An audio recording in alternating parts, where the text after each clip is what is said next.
What if I told you that the root of your anxiety is not simply stress, pressure, or circumstances, but the very way you hold on to the idea of yourself? Anxiety feels like a storm that takes over your body, your breath, your mind. But what if the storm only seems so powerful because you keep identifying with it, believing it defines you? Today, we explore a radical Buddhist perspective that doesn't just manage anxiety, it dissolves it at its core. This perspective is called anatta, the teaching of no self, and it might just change the way you see your entire life. Anxiety thrives on the illusion of control. You worry about the future because you imagine that your separate, fragile self must fight against endless threats. You replay the past because you believe your identity is chained to mistakes and regrets. The mind spins, over and over, building stories about who you are and what could go wrong. This is where Buddhism cuts to the heart of the matter. What if the self you are protecting is not even real in the way you think it is? The teaching of anatta says there is no permanent, fixed I inside of you. What you call me is a collection of thoughts, feelings, sensations, and memories, constantly shifting, never solid. Yet you cling to these changing parts as if they were an unshakable essence. Anxiety grows out of that clinging. If you are convinced that you are a rigid, fragile identity, then every challenge becomes a threat. But if the self is not fixed, then anxiety loses its grip. Think about it. The feeling of panic, the racing thoughts, the tight chest. They arise, they exist for a moment, and they fade. The problem begins when you say, "This is me. I am anxious. I am broken. I am unsafe." By fusing identity with passing sensations, you build a prison. But if you can watch the experience as just a wave moving through, without tying it to a permanent I, then the wave loses its power. This is the Buddhist anti-anxiety mindset, to release the illusion of self, and with it, the burden of fear. Let's go deeper. Imagine anxiety as a flame. What keeps it burning? Fuel. In this case, the fuel is attachment. Attachment to how things must be, attachment to an image of yourself, attachment to control.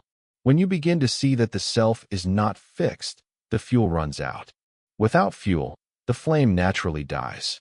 Anxiety doesn't need to be crushed. It needs to be released by removing what sustains it.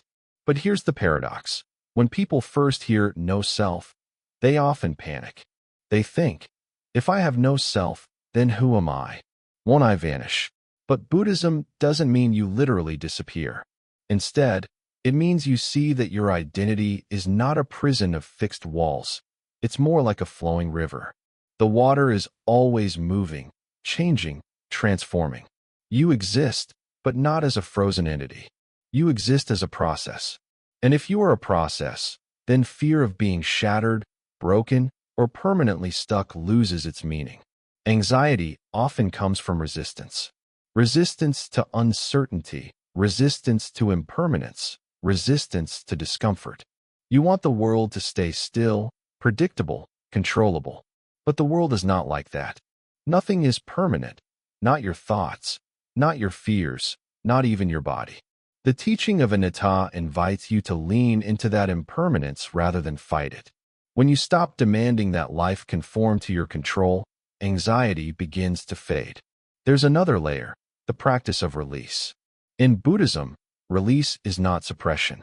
It's not pushing away fear or pretending it doesn't exist. It's seeing clearly that fear is just another passing event in consciousness, not who you are. You can sit with it, breathe with it, and watch it shift. The more you practice observing rather than identifying, the more spacious your mind becomes. Anxiety still arises, but it doesn't dominate. It comes and goes like clouds in the sky. The sky itself remains untouched. This is why meditation is so powerful in Buddhist practice. When you meditate, you train yourself to witness thoughts and sensations without clinging to them. You watch the flicker of anxiety like a passing shadow. You learn to sit in stillness, not because you force peace, but because you discover that beneath the turbulence, peace is always there. The self that panics is only a surface layer. Beneath it, there is a vast openness. Think about a time when you were deeply absorbed, listening to music, walking in nature, or being completely present with a loved one. In those moments, anxiety was gone, not because you solved every problem, but because the sense of me against the world had faded. You weren't trapped in a small self. You were just aware, flowing with the moment. That glimpse is what Buddhism points to: freedom from the prison of I, and, with it, freedom from the chains of anxiety. But the mind resists. It says, no, I must hold on. If I let go of myself, I'll lose everything. This resistance is exactly what keeps anxiety alive. The truth is, letting go doesn't erase you, it liberates you. You don't lose your life. You finally live it without the constant burden of fear. Anatta is not an abstract philosophy. It is a practical medicine. The next time anxiety rises, notice the story behind it. Ask yourself, who is anxious right now? Is there truly a permanent I that can be crushed, or is there just a swirl of passing sensations? This question is not meant to be answered with logic, but with direct experience. As you sit, breathe, and observe, you begin to see through the illusion. Anxiety dissolves not by control, but by clarity. And this clarity reveals something profound. Freedom is not in controlling life, but in releasing the grip on the self that demands control.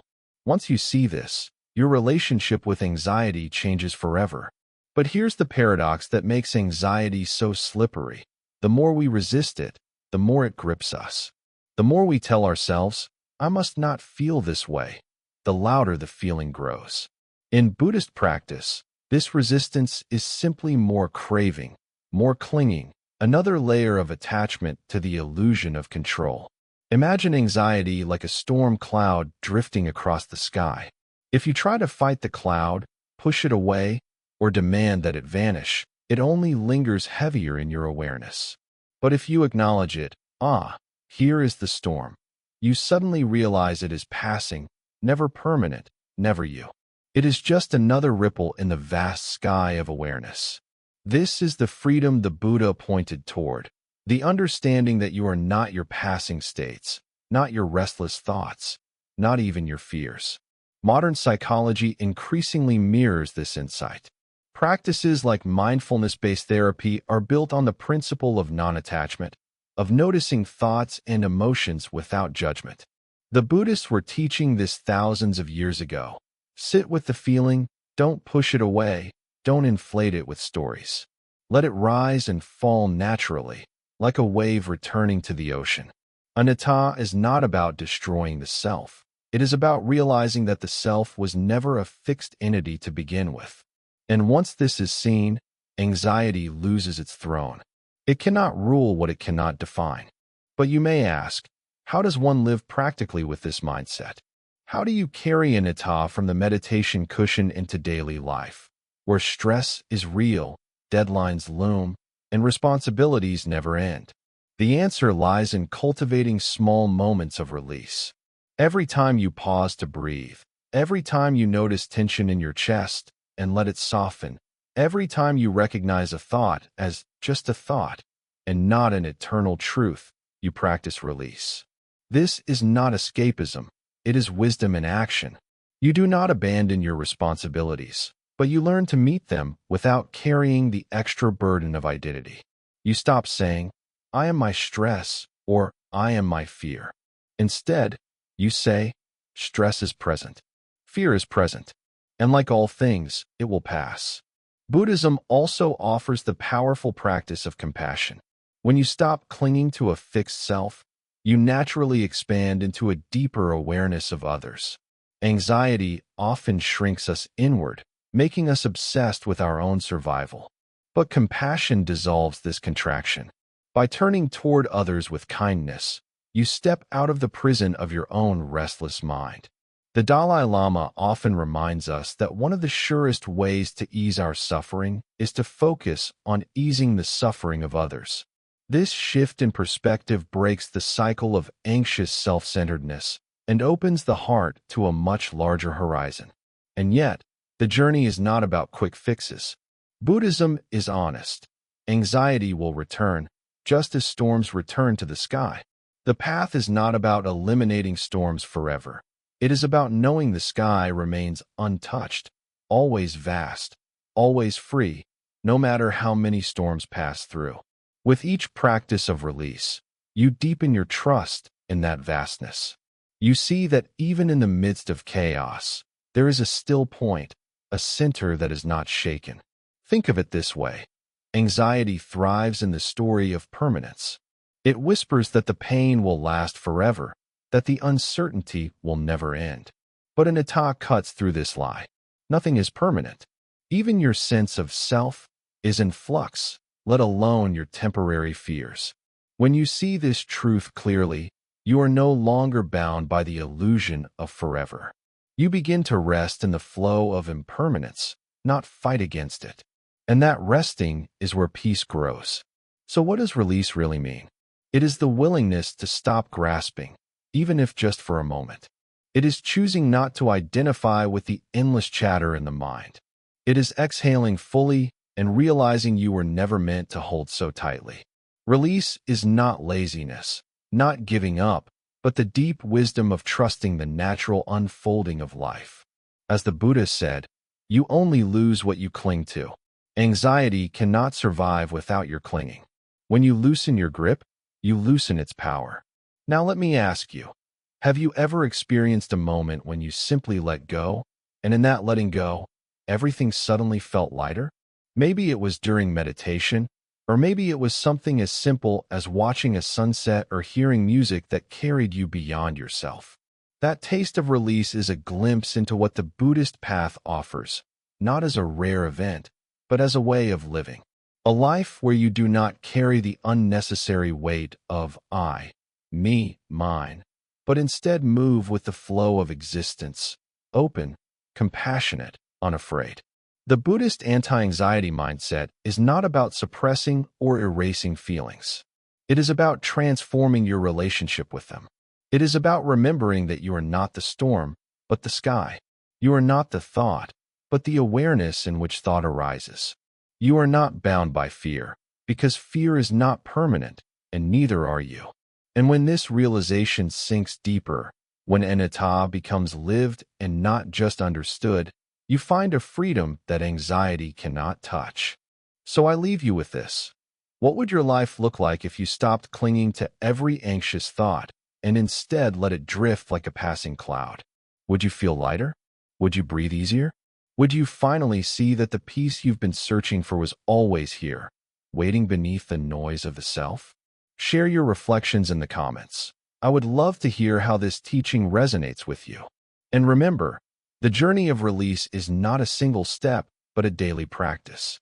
Each moment is another chance to loosen the grip, to trust impermanence, and to live with compassion. If this message has sparked something within you, if you found even a drop of calm in these words, give this video a like and subscribe for more insights on philosophy, psychology, and the deep wisdom traditions. Together, let us continue the path of release and discover the vast sky of freedom within.